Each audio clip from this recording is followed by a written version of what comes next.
নতুন বউ হয়ে যখন শ্বশুর বাড়িতে এলাম, মনের ভেতর একটা ভয় কাজ করছিল।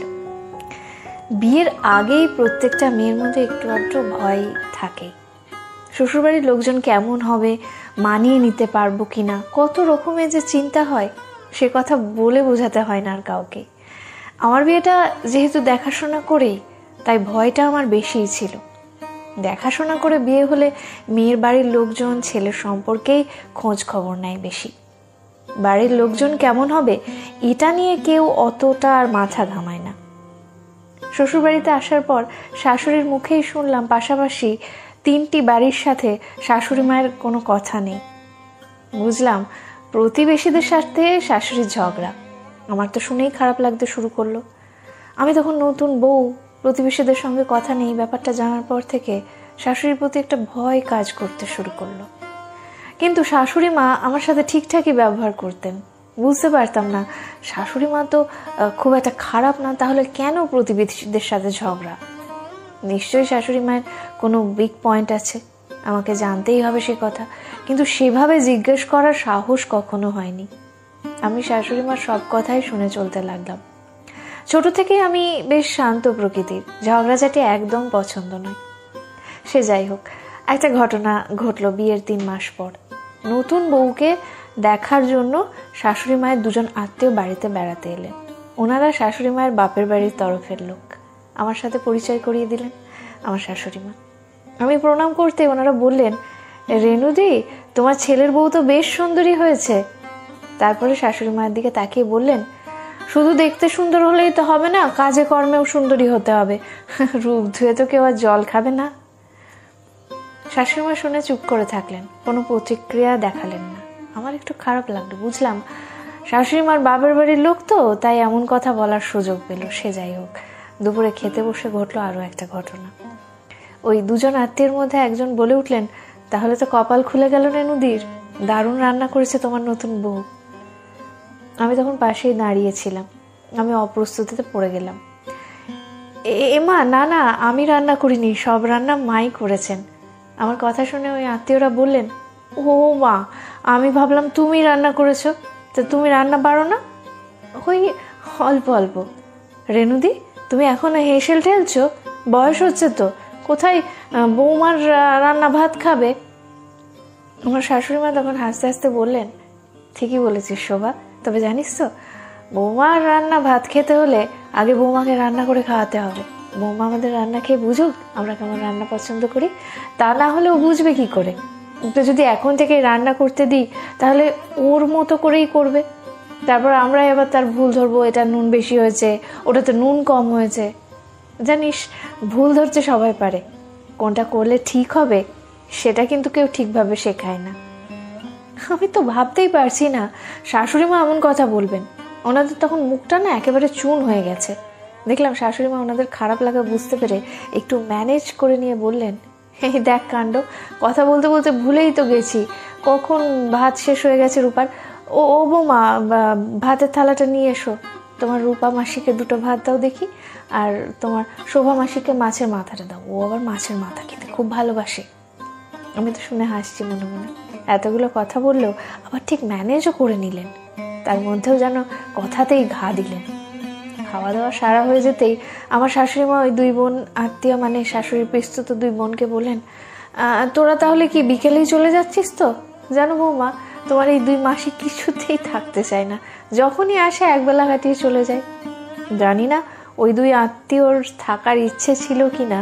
ওনারা বাড়ি চলে যেতেই আমার শাশুড়ি মা বললেন, এইসব লোকদের না আমি একদম পছন্দ করি না।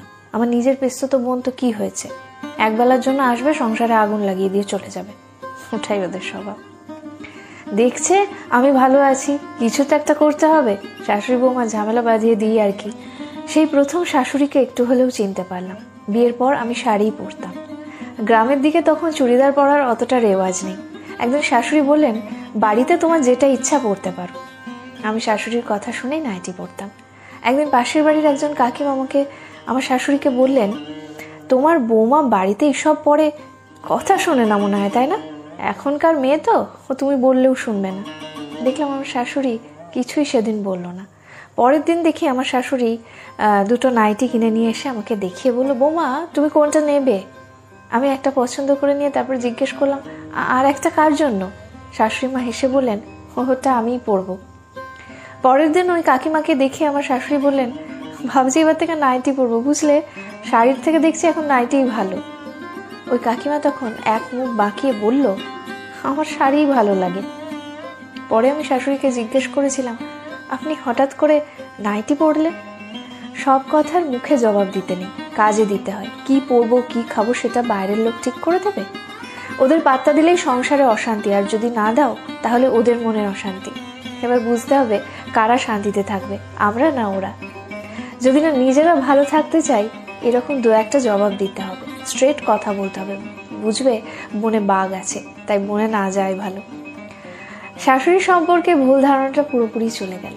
আমি শাশুড়ির নীতি শিখে গেলাম, আত্মীয়ই হোক বা অনাত্মীয়ই হোক উচিত কথাই বলতে হবে, তাতে নিজের মঙ্গল। আমার শাশুড়ি বলেন, স্পষ্ট কথা বললে বন্ধু কম হয় আর শত্রু বেশি হয়। দুটো বন্ধু কমে কমুক, কিন্তু উচিত কথাই বলবো, স্পষ্ট কথার কষ্ট কম।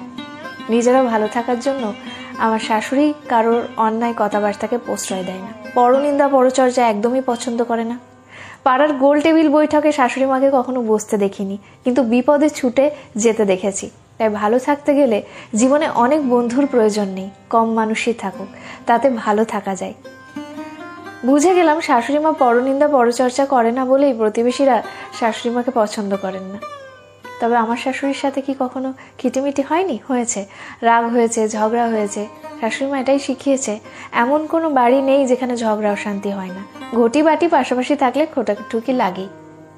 বিয়ের পর যেদিন প্রথম শাশুড়ির সাথে রাগারাগি হলো, আমি সেদিন রাগে খাইনি। আমাকে বকাবকি করে কয়েকটা কথা শুনিয়েছিল, তাই রাগে আমি ঘরে শুয়েছিলাম। সেদিন শাশুড়ি মা আমার ঘরে এসে বললেন, বৌমা উঠে বসো, একটা কথা তোমাকে আজ বলবো। নিজে থেকেই যখন আমার ঘরে এসেছেন, তাই উঠে বসে রাগ দেখিয়ে বললাম, বলুন।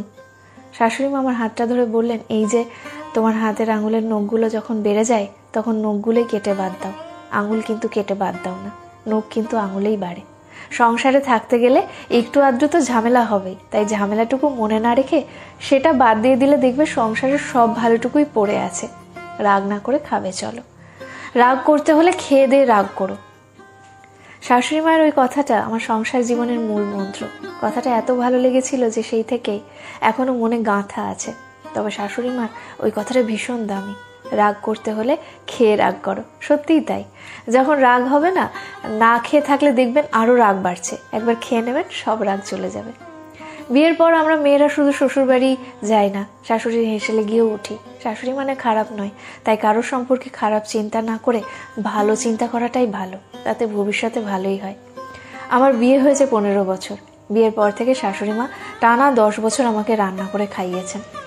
আমি শাশুড়িকে বলেছি, আপনার হেসেল থেকে এইবার আপনার অবসর নেওয়ার পালা।